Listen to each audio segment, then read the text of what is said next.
Good morning. My name is Frederica Deer, and I'm from CaRAPN Consultants. I just want to add two statements. One, let us not forget politics. And I think it plays a big role in our agriculture and our socioeconomic development. On the whole, our frame is 5 years.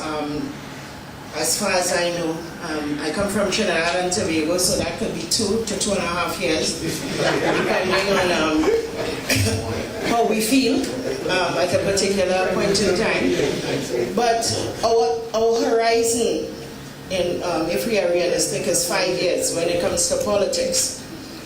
And we can set policies now, and it changes overnight. There's no long-term, I think, when you hear countries talking about 50-year plans and stuff, but in the Caribbean, we may have a 5-year, but it depends on, as I said, the politics, the reality of our politics at the particular time. In addition, I think, based on my experience, CaRAPN Consultants, we do a lot of poverty assessments throughout the Caribbean. Particularly in the OECS countries. We've done one in Belize. And one of the issues for me is that our policies are not results driven. All right, I know that essentially to make decisions we need data or information. And one of the greatest challenges we have faced is that you don't have access to information at the time you want it and the way you want it. And one of the things we have happening is that depending on who commissions any form of research, the results will be skewed to support what they want to hear a lot of times. And therefore there's no independent, objective research that has been conducted to provide the kind of information that you could make proper analyses to make decisions on. And I think that's one of the greatest challenges we have in the region. I think one of the things is that policies are intentional, and intentions are at different levels. There's also the policy at the household level, and for me, the unit that we should start off with, not the farmer or the farm, but the farmer household. Because we miss out a lot in terms of agricultural development when we start with the farm per se. The household really influences what happens on the farm, and it builds all the way right up. In terms of participation, Federica, yeah, politics, but you know, at the end of the day, politics affects the health sector as well, and everybody else, but for some reason, they have not been, the farming community is the playground of politicians. And then we have to begin to ask ourselves why. Because a farmer has been made to figure that they can influence politics, and also they allow themselves to be used when they wish to, and when they wish not to, they step out and they tell you hello. So we need to figure out what is the mindset that is going. It's a mind thing, huh? What mind games are being played by whom, and who figure they're benefiting the most. At the end of the day, farmers have been made to play dead or to play poor when it suits. But really and truly, agriculture has money. Agriculture is making money. The farmers are making money. It may be they don't know how to spend it or to save it. Trust me, people. You plant tomatoes, farmers are making money. In the agricultural sector, there are a number of incentives that governments claim to give. I'm speaking from the perspective of a farmer. And these incentives are given at a subjective level. For instance, I'll tell you an example. I recently invested in some equipment that I thought was relevant to the type of landscape that we have in St. Vincent and Grenadines. They included a tiller, a mulcher, and other things like that. I was told by the Ministry of Agriculture that there were incentives on these products, and went through a whole long process with customs who refused to give incentives on these products, while other individuals would come in and get these incentives. So the playing field is not level. This is discouraging younger people from coming into farming, because it seems as though the path, is more important than the farmer's card. I want to quote a good Trinidadian of Grenadian descent, Mr. Sparrow. He said, the good citizens are the architects of economic slavery. And we mustn't forget that this is children of the slave traders and the commission agents who are the importers of food, and well, certainly in my country, we import in excess of $4 billion in food. And these people have a business to protect.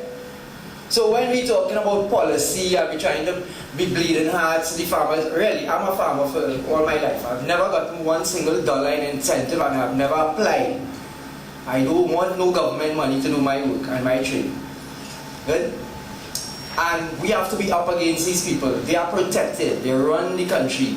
They have business and political ties with all the people who have been running these countries for the last couple hundred years. So, you know, but they're very quiet.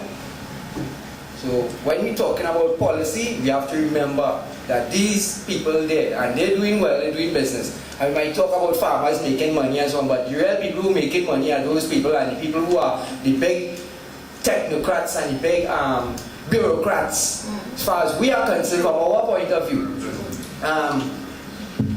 The public sector is too slow to accommodate the demands imposed on the private sector. Simply, the business sector cannot wait on the government or to go out of business waiting. I know people think, or we used to think that policy was in the hands of the ministries, but I think that come a time now we have to remove that thought and do policies in the hands of the stakeholders of the sector. The ministries are just there to actually fine-tune the process and take it forward and put in the resources. So, Mr. Rollins, before we go to Dr. Boudreau. Yeah, sure. In Barbados, for years we've had what you call the production and marketing committees for things like poultry and pork that have constituted by, they're comprised by both public and private sector. People involved in the production of broilers, people involved in processing, people involved in marketing, different government departments, trade, agriculture, and so on. And that forum is a forum that develops policy in relation to whether it be the poultry subsector, whether it be the small ruminant sector. And we found that to be an extremely useful mechanism. It's a form of value chain, basically.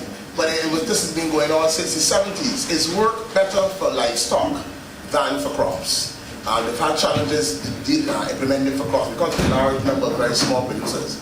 But where you have centralized processing, like in the area of the poultry sector, it has worked well. And therefore the issue here is that the policy formulation is a process that has to involve not just different ministries within the government, but also has to involve the private sector.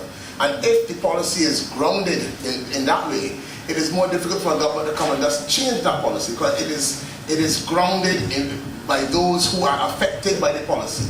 And I think that is the difference in terms of addressing the issue of that Frederick raised about the 5-year cycle. Yeah, good morning, everyone. My name is Dr. Boudreau from ICA. I have a few comments to make to add to this discussion. Several years ago, I was in Belize doing some work. The ministry invited me to a meeting. They were meeting with the rice farmers. And so you have these 5 guys from the ministry talking to the rice farmers. And they're doing all the talking. They say, this is a problem with the farmers and the farming, and you need probably subsidies for the inputs and so on and so forth. So after coming from a rice farming background, I understand some of the problems. So I'm looking at this scenario, and after 15 minutes, I told the guys from the ministry, I said, why don't you listen to the rice farmers? What are their problems? Sometimes you can learn some things from the rice farmers. There seems to be a huge disconnect, a very big disconnect between what happens at the farm level and with farmers and with farming and the people whom I call, I wish I can speak like a farmer, but I'm an armchair economist also, sitting in the office in a chair and doing analysis there without really understanding what happens at the level. So there's a huge disconnect, very big disconnect. There's a funny thing that is happening, a trend that I've noticed. When I look, many of the people 10 years, 15 years ago that worked in ministries of agriculture came from farming backgrounds one way or another. Their parents or grandparents were farmers. But I'm beginning to see that disconnect is taking place in the ministries now. that these people don't have the farming background or they don't have any connection with that background. No, you don't need to have it to do good work in the Ministry of Agriculture. But that disconnect exists, and it is increasing. The disconnect is increasing. I did an analysis of a Ministry of Agriculture in this region some years ago. I was talking to the extension guys. You know, technology is good. So the farmer calls the extension guy and says, you know, I have a problem with this plant here. And the extension guy tells him on the phone, tell me what's the color of the leaf. And the guy says, it's a little yellow. And the extension fellow says, I think this is your problem. Why don't you go and buy this chemical and put it on it and 2 days call me back. He doesn't go there to examine. He doesn't do the analysis and so on. And so there's a trend I'm seeing that is not good for farming. And it will not be supportive of all the efforts that are made, even by good or bad public policies for agriculture. They are not effective in helping the farming community.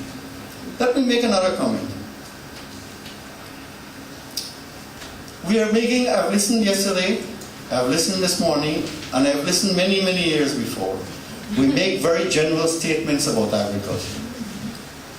We are very generalist in a way. We paint the same brush all over the region, as if every country is the same thing. It's not so. It's not so. Good policy formulation depends very much on good micro-analysis. You have to do good micro-analysis. Why do farmers make certain decisions? How do the households behave?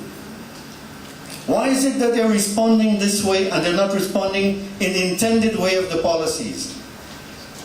I have seen very few good micro-analysis in this region of what happens at the farm level. And so what happens?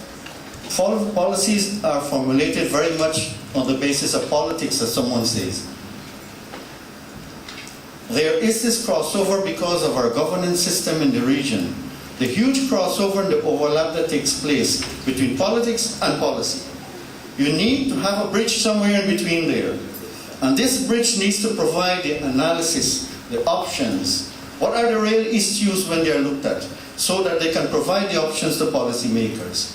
But very often what we find is that policies are formulated based on emotive feelings rather than sound, good micro and even macro analysis. I would like the gentleman from Suriname to comment on his expectations and his medium-term policy plan that is currently in Suriname. I have to comment on that, if there is. The one from 2007. No, we just have a new administration. What we did in Suriname, we analyzed the agriculture sector and prepared an agriculture sector plan, and that we implemented. It was funded by the Dutch, and they had accountability on it. But I want to make a point on raise the issue on the value chain approach. What we had in Suriname in the past is that there was a problem with the rice industry, and all the stakeholders came together and invited the public sector, the Ministry of Agriculture and the Ministry of Trade to participate.